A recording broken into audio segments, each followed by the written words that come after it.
Saludos, en este pequeño tutorial les voy a hacer una breve explicación de la temática teoría de conjuntos. Vamos a iniciar primero que todo con el concepto de conjunto. ¿Qué es un conjunto? Un conjunto es una colección de objetos, símbolos o entidades bien definidas que reciben el nombre de miembros o elementos del conjunto. En este caso acá tenemos dos ejemplos.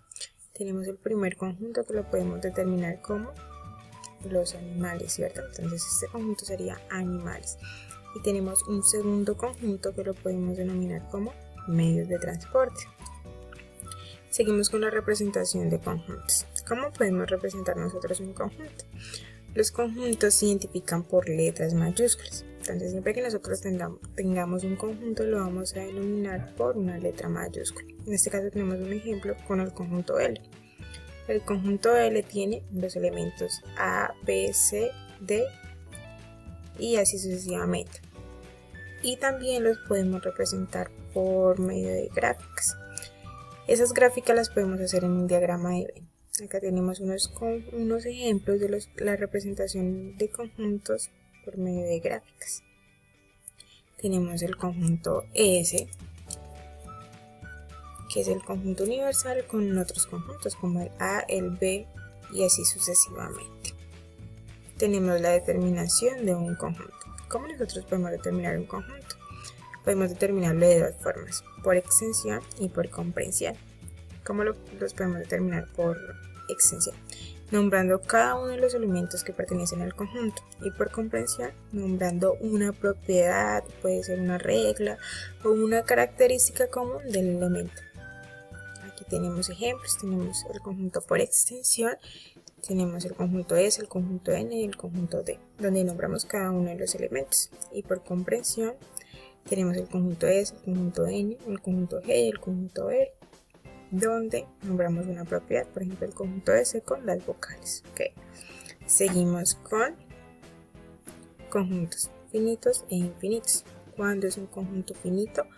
Un conjunto finito es cuando tenemos sabemos cuántos elementos hay en el conjunto.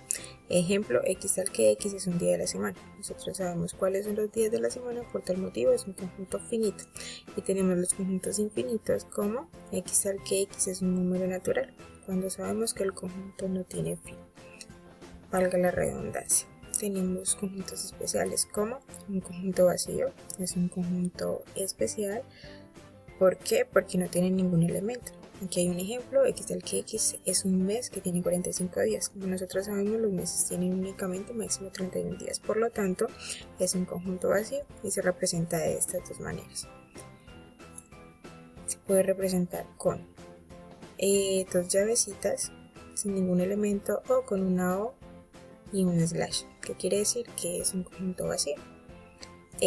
Tenemos un conjunto unitario. Un conjunto unitario es cuando tenemos un solo elemento dentro del conjunto. En este caso tenemos un ejemplo que es el conjunto C con el único elemento que es Juan. O tenemos el conjunto V con el elemento x tal que x es un primo par. En este caso acá tenemos entonces el ejemplo. Seguimos con el conjunto universal. Aquí nos dice que el conjunto universal es un conjunto que se piensa que hay que tener en cuenta la naturaleza de los elementos del conjunto A, también pertenecen al conjunto más grande, el cual se llama universal. ¿Eso qué quiere decir? Que dentro de un conjunto hay elementos. Esos elementos pertenecen a otro conjunto más grande, que es el conjunto universal. En este caso aquí tenemos a A, que es un conjunto. Dentro de ese conjunto tenemos tres elementos: el elemento A, el elemento E y el elemento O. Y el conjunto universal, ¿cuál sería? Entonces la V, que son las vocales. Dentro de las vocales está el conjunto A, que es A, E y O. Seguimos con relaciones entre conjuntos. En este caso tenemos la relación de pertenencia, que nos indica que un elemento pertenece a un conjunto y se utiliza este símbolo. Y tenemos este otro simbolito que se utiliza para indicar que el elemento no pertenece al conjunto. Y acá tenemos los ejemplos. X pertenece al conjunto A, X no pertenece al conjunto A. Seguimos con la relación de inclusión.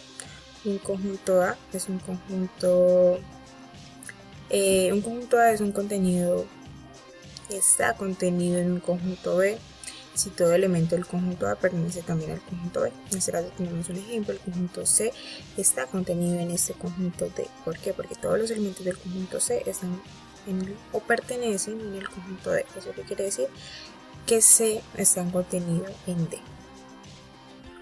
Aquí tenemos los conjuntos disyuntos, que son cuando dos conjuntos no tienen ningún elemento en común. Eso quiere decir que A es diferente de B y B es diferente de A. No hay elementos en común. En este caso el 7 y el 9 no están en el conjunto B, por lo tanto no comparten elementos. Seguimos con subconjunto propio. Se dice que A es subconjunto propio de B si A está contenido en B y B está contenido en A.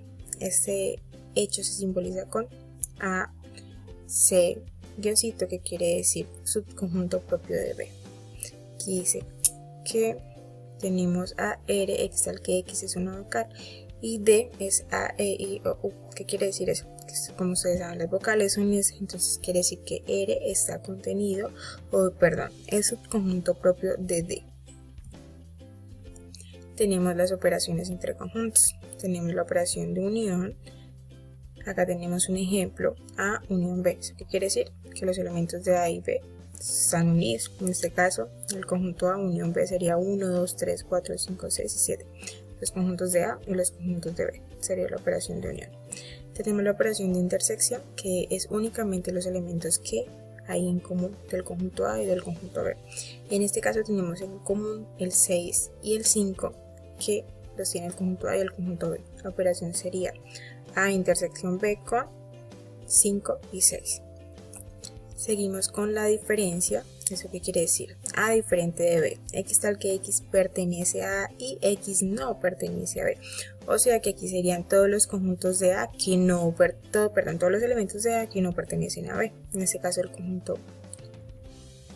elemento quedaría A diferencia de B es igual a 1, 2, 3 y 4. Tenemos diferencia simétrica. A diferencia simétrica de B es igual a X tal que X pertenece a A o X pertenece a B y X no pertenece a A intersección C. ¿Eso qué quiere decir? Que sean todos los elementos de A y B que no tienen intersección. Como ya sabemos que la intersección es 6 y 5, por tal motivo descartamos esta información, que el conjunto nos quedaría A diferencia simétrica de B es igual a 1, 2, 3, 4 y 7. Y por último tenemos el complemento. El complemento, ¿qué quiere decir? X al que X no pertenece a. ¿Eso qué quiere decir? Que son todos los elementos que le faltan a A para hacer el conjunto universal. En este caso sería 5, 6, 7, 8 y 9. Todos los elementos del conjunto B y los elementos del conjunto universal. Muchas gracias por su atención.